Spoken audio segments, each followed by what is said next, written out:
How to sign into Lorex app on your phone. I'm gonna guide you through the process on how to do it. Let's get started. First of all, on your phone, launch the Lorex app.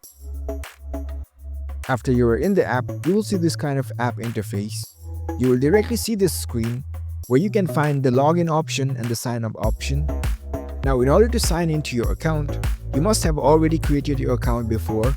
If you haven't, you can easily create a new one from the sign up option. You can use the same account credentials in order to log into your account.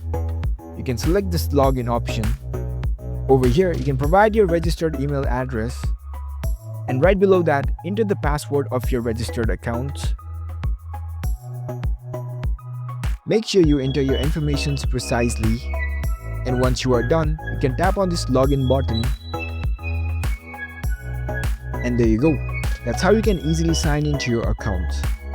You are now logged into your account. You can now start exploring the Lorex app. So it's a very simple process to sign into Lorex app. If you found this video helpful, don't forget to give this video a thumbs up and subscribe to our channel for more tech tips. Thank you for watching.